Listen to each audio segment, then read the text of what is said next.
السلام علیکم ورحمۃ اللہ وبرکاتہ۔ قرآن مجید کے ترجمہ اور تفسیر کی ایک نئی کلاس کے ساتھ میں آپ لوگوں کی خدمت میں حاضر ہوں، اور آج ہم لوگ پڑھنے جا رہے ہیں سورہ الحجر کا رکوع نمبر 3۔ اس رکوع میں پچھلے رکوع میں تو اللہ تعالیٰ نے اپنی قدرت کی نشانیاں جو ہمیں باہر نظر آتی ہیں اس کائنات کے اندر، چاند، سورج، آسمان، پہاڑ، زمین، پانی، پیڑ پودے، ہمارے لیے جو اللہ تعالیٰ نے تمام نعمتیں ہمارے سامنے رکھی ہیں، ان نعمتوں کا ذکر کیا تھا۔ اب اللہ تعالیٰ اس رکوع میں بیان فرما رہا ہے کہ انسان کیسے پیدا ہوا۔ یعنی انسان اگر خود اپنے اندر غور کر لے تو وہ دیکھے گا کہ کیسے وہ پیدا ہوا ہے۔ خاص طور پر وہ لوگ جو دوبارہ زندہ کیے جانے کا انکار کرتے ہیں، وہ غور کریں کہ کیسے وہ پیدا ہوئے ہیں۔ مٹی سے بنے ہیں، وہ مٹی جس پر لوگ چلتے ہیں، جو روندی جاتی ہے، جو بالکل گندی سندی ہوتی ہے، کپڑے پہ لگ جائے تو اس کو جھاڑا جاتا ہے، اس مٹی سے یہ انسان پیدا ہوا ہے۔ تو جب کچھ نہیں تھا تب پیدا ہو گیا، اب تو کچھ ہے، تو دوبارہ زندہ کیا جانا کیا مشکل ہے۔ اور پھر اللہ تعالیٰ اس رکوع میں بیان فرماتا ہے کہ انسان کو اللہ تعالیٰ نے جب بنایا تو کیسے شیطان نے سجدہ کرنے سے انکار کیا اور وہ مردود ہو گیا۔ دیکھیے، اعوذ باللہ من الشیطان الرجیم، بسم اللہ الرحمن الرحیم، وَلَقَدْ خَلَقْنَا الْإِنسَانَ مِن صَلْصَالٍ مِّنْ حَمَإٍ مَّسْنُونٍ، اور ہم نے انسان کو سڑے ہوئے گارے کی کھنکھناتی مٹی سے پیدا کیا ہے۔ ایک جگہ اللہ تعالیٰ ارشاد فرماتا ہے کہ ہم نے انسان کو من حمأ، اچھا یہ تو یہی والی آیت ہو گئی، انا خلقناہم من طین لازب، یہ ہے۔ اور سورہ رحمان میں اللہ تعالیٰ ارشاد فرماتا ہے خلق الانسان من صلصال کالفخار، یعنی ایک آیت کا ترجمہ کہ ہم نے انسان کو چکنی گندی مٹی سے پیدا کیا۔ ایک جگہ اللہ فرماتا ہے کہ ٹھیکرے کی طرح کھنکھناتی مٹی سے پیدا کیا۔ یہاں اللہ تعالیٰ بیان فرما رہا ہے کہ سڑے ہوئے گارے کی کھنکھناتی مٹی سے پیدا کیا۔ تو اللہ نے مٹی سے کیسے پیدا کیا، واللہ عالم، اللہ ہی بہتر جانے۔ اور اس ہندی کی چندی کرنے کی ہمیں ضرورت بھی نہیں ہے۔ اصل جو اشارہ ملتا ہے وہ یہ کہ دیکھو اللہ نے تمہیں مٹی سے پیدا کیا، تو جب تم کچھ نہیں تھے تب اللہ نے پیدا کر دیا، تو اب تو کچھ ہے نا، کچھ نہ کچھ تو اب موجود ہے نا۔ پہلے تو کوئی ڈیزائن موجود نہیں تھا، اب تو ڈیزائن موجود ہے، تو دوبارہ زندہ کیے جاؤ گے تم۔ اللہ فرما رہا ہے وَلَقَدْ، اور خلقنا، ہم نے پیدا کیا انسان کو من صلصال، کھنکتی ہوئی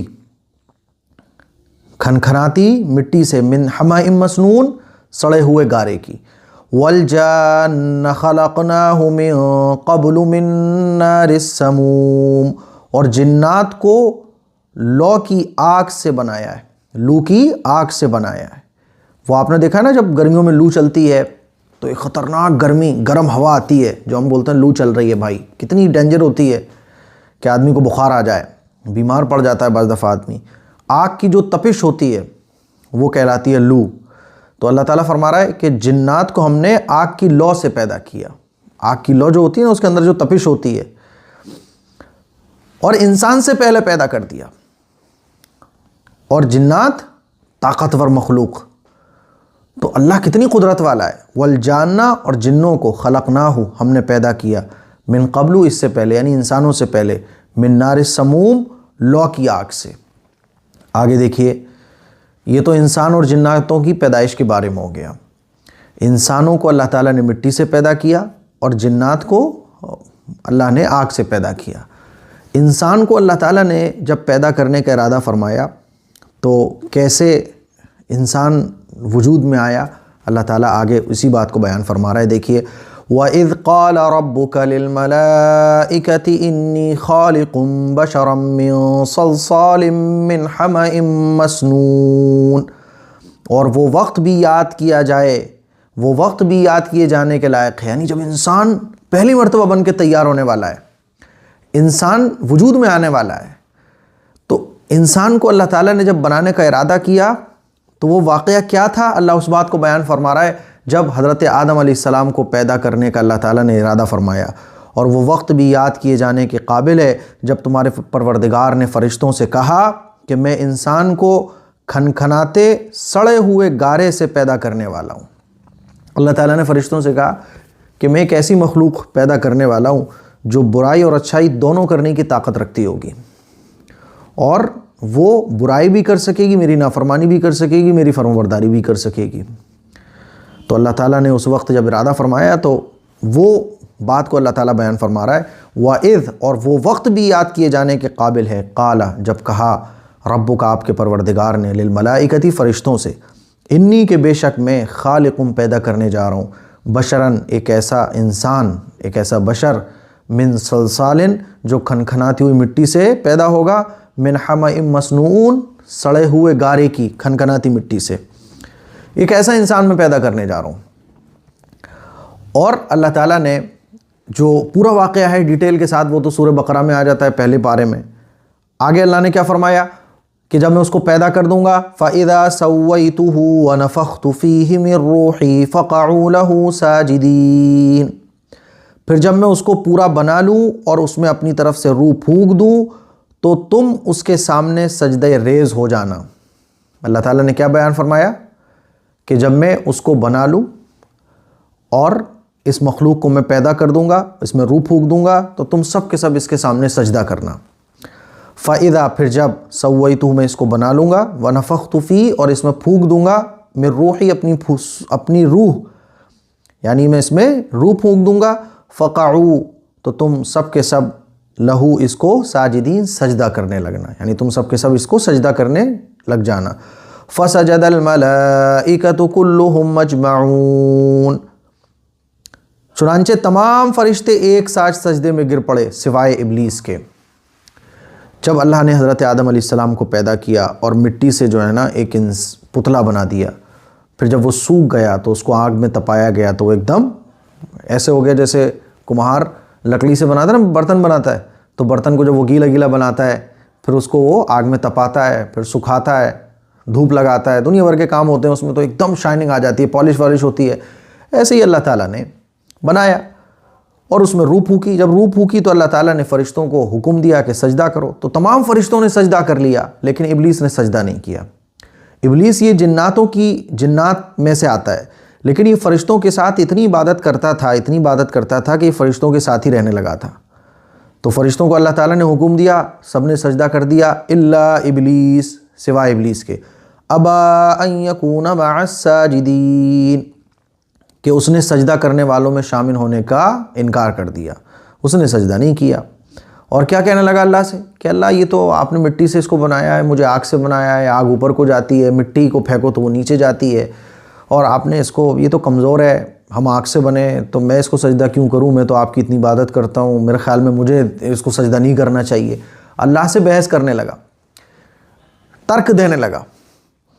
تو اللہ نے کیا فرمایا، قال یا ابلیس ما لک الا تکون مع الساجدین، اللہ نے فرمایا اے ابلیس تجھے کیا ہو گیا کہ تو سجدہ کرنے والوں میں شامل نہ ہوا، تو نے سجدہ نہیں کیا، کیا ہو گیا تجھے؟ قال لم اکن لاسجد لبشر خلقتہ من صلصال من حمأ مسنون، ابلیس نے کہا مجھ سے یہ نہیں ہو سکتا کہ میں ایک ایسے انسان کو سجدہ کروں جس کو آپ نے سڑے ہوئے گارے کی کھنکھناتی مٹی سے پیدا فرمایا ہے، مجھے تو آگ سے پیدا کیا ہے، تو میں تو اس سے بہتر ہوں، میں تو اس سے افضل ہوں۔ دیکھیے، فسجدہ، تو سجدہ کر لیا، ملائکۃ، فرشتوں نے، کلہم، سارے کے سارے فرشتوں نے، اجمعین، جتنے بھی فرشتے وہاں موجود تھے، الا ابلیس، سوائے ابلیس کے، ابا، اس نے انکار کیا، ان یکون، اس بات سے، مع الساجدین، کہ وہ سجدہ کرنے والوں کے ساتھ شامل ہو جائے۔ قال، اللہ تعالیٰ نے فرمایا یا ابلیس، اے ابلیس، مالا کا تجھے کیا ہوا، اللہ تکون، کہ تو نہ ہوا، مع الساجدین، سجدہ کرنے والوں میں شامل نہیں ہوا۔ قال، تو ابلیس نے کہا لم اکن، میں سجدہ نہیں کر سکتا، لاسجد، کہ میں اس لائق نہیں ہوں کہ میں سجدہ کروں، لبشر، ایسے انسان کو، خلقتہ، جس کو آپ نے پیدا کیا ہے، من صلصال من حمأ مسنون، سڑے ہوئے گارے کی کھنکھناتی مٹی سے میں اس کو سجدہ کروں، ایسا نہیں ہو سکتا۔ اس نے اللہ کے حکم کو نہیں مانا۔ ارے بھائی، اصل تکبر کیا اس نے، حالانکہ اللہ کی فرمانبرداری یہ ہے کہ اللہ جس بات کا حکم دے، اللہ کے ہم بنائے ہوئے ہیں، اللہ کے ہم بندے ہیں، اور بندے کو یہ اجازت نہیں ہوتی کہ وہ مالک سے سوال کرے۔ ایک نوکر بھی ہم اپنے گھر میں رکھتے ہیں تو اگر ہم اس سے 10 بار چینی منگائیں تو وہ چینی لے کر آئے گا، وہ کہنے لگے بھائی صاحب اتنی چینی کا کیا کر رہے ہو آپ، منگا تو لی تھی صبح، منگا تو لی تھی دوپہر، منگا تو لی تھی شام میں، اب رات کو بھی چینی۔ تو آپ ڈانٹ لگاؤ گے اسے، تو ہوتا کون ہے؟ تو میرا غلام ہے، میرا نوکر ہے، اور نوکر سے بھی اونچا مقام ہوتا ہے بندگی کا۔ جو اللہ کا بندہ ہوتا ہے وہ اللہ کے ہر فیصلے پر راضی رہتا ہے۔ اسی لیے اسلام کی ایک بہت اہم چیز یہ ہے، اسلام کی تعلیمات میں، کہ اللہ کے فیصلوں پر راضی رہنے کا جذبہ ہمارے اندر ہو، کہ اللہ جس حال میں رکھے۔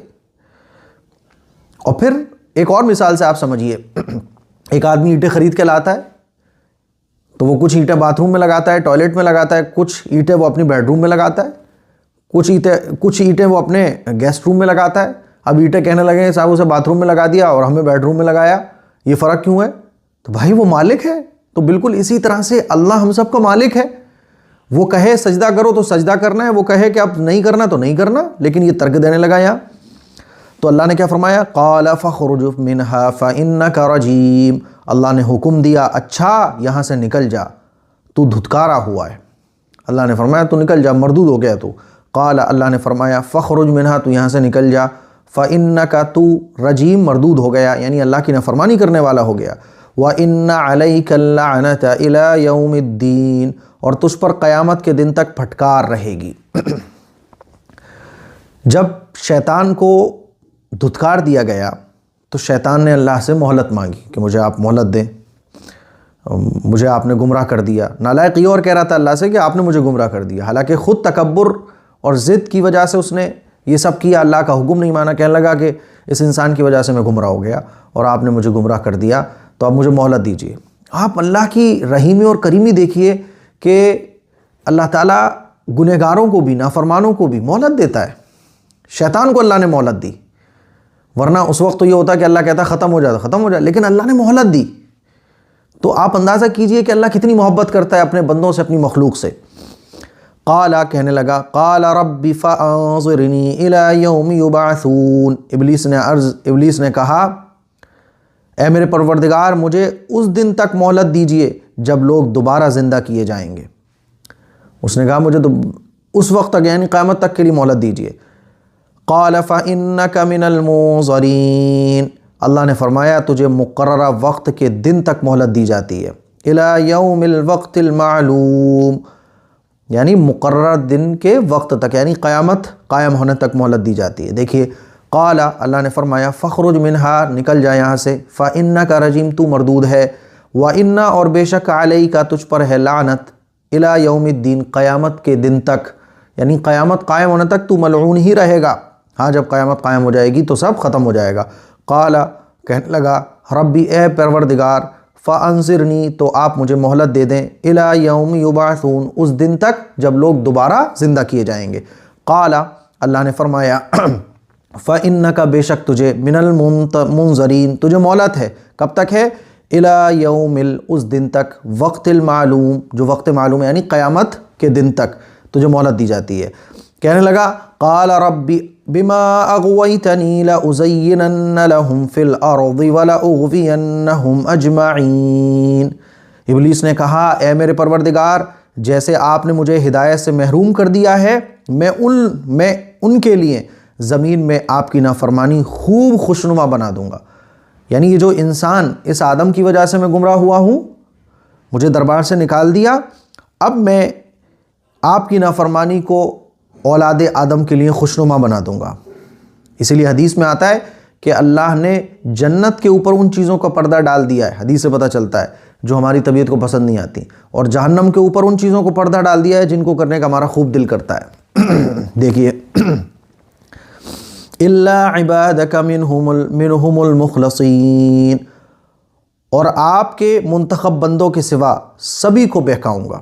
کہنے لگا سبھی کو بہکاؤں گا۔ دیکھیے، قال، کہنے لگا ربی، اے میرے پروردگار، بما اغویتنی، اس وجہ سے کہ آپ نے مجھے گمراہ کر دیا، لأزینن، میں خوشنما بنا کر دکھاؤں گا، لہم، ان کے لیے، فی الارض، زمین میں، کیا دکھاؤں گا خوشنما بنا کر؟ آپ کی نافرمانی کو، وَلَأُغْوِيَنَّهُمْ، اور میں ان کو گمراہ کروں گا، اجمعین، سب کے سبوں کو، سب کو گمراہ کروں گا، الا، مگر، عبادک، آپ کے بندوں کے، یعنی جو آپ کی اطاعت کرنے والے ہوں گے، منہم ان میں سے، مخلصین جو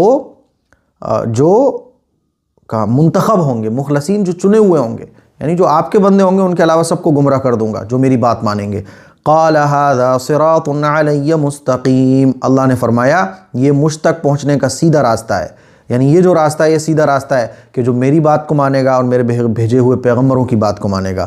قال، اللہ نے فرمایا، ھذا یہ صراط راستہ ہے، علی مجھ تک پہنچنے کا، مستقیم سیدھا۔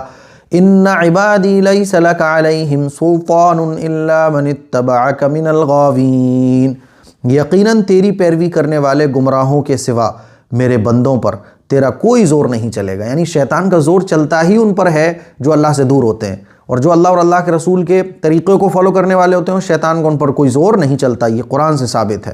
اسی لیے شیطان کا زور توڑنا ہے، شیطان تو جادو وادوؤں کا مالک ہے بھائی، جس جادو اور سحر کو ہم کہتے ہیں نا، شیطان تو ان سب کا ہیڈ ہے، تو جب شیطان کا ہی زور نہیں چلے گا تو سو بتاؤ جادو وادو ہمارا کو جھکاڑ پائیں گے؟ اسی لیے اللہ اور اللہ کے رسول کے طریقے کو مضبوطی کے ساتھ تھامے رکھنا، اس کے مطابق زندگی گزارنا یہ بہت ضروری ہے۔ ان عبادی، بے شک میرے بندے، لیس لک نہیں ہوگا تیرا، علیہم ان پر، سلطان کوئی زور، اچھا الا مگر وہ لوگ، من اتبعک جو تیری پیروی کریں گے، من الغاوین جو تیری پیروی کریں گے، من الغاوین گمراہوں میں سے، یعنی گمراہ لوگوں پر تیرا زور چلے گا۔ دیکھیے وَإِنَّ جَهَنَّمَ لَمَوْعِدُهُمْ مَجْمَعِينَ، اور یقیناً تمام گمراہوں کے لیے دوزخ کا وعدہ ہے۔ اللہ فرماتا ہے جو تیرے راستے کو فالو کرے گا، تیری بات کو مانے گا، ان سب کے لیے جہنم کا وعدہ ہے۔ وَإِنَّ جَهَنَّمَ، اور بے شک جہنم، لَمَوْعِدُهُمْ ان سب کے لیے وعدہ ہے، اجمعین سب کے سب، یعنی سب لوگوں کے لیے جہنم کا وعدہ ہے جو تیری بات کو مانیں گے۔ لہا سبعۃ ابواب لکل باب منہم جزء مقسوم، دوزخ کے 7 دروازے ہیں، ہر دروازے کے لیے کافروں کا ایک حصہ مقرر ہے۔ دوزخ بہت بڑی ہے اور دوزخ میں جانے کے 7 دروازے ہیں، اور ہر دروازے کے لیے کافروں کا ایک حصہ مقرر ہے، یعنی تمام جو اللہ کے نافرمان، شیطان کو ماننے والے، شیطان کی باتوں کو فالو کرنے والے، وہ 7 گروہوں میں تقسیم ہو جائیں گے، اور ہر ایک کے لیے ایک دروازہ ہوگا۔ لہا، جہنم کے، سبعۃ ابواب 7 دروازے ہیں، لکل باب ہر ایک دروازے کے لیے، منہم ان میں سے، جزء مقسوم ایک گروہ مقرر ہے۔ تو یہ آج ہمارا رکوع نمبر 3 ہو گیا، کل انشاءاللہ ہم رکوع نمبر 4 پڑھیں گے۔ مجھے امید ہے کہ آپ کو اچھے طریقے سے ترجمہ اور تفسیر سمجھ آ رہا ہوگا۔ دعاؤں کی گزارش ہے اس کلپ کو شیئر کریں۔ السلام علیکم ورحمۃ اللہ وبرکاتہ۔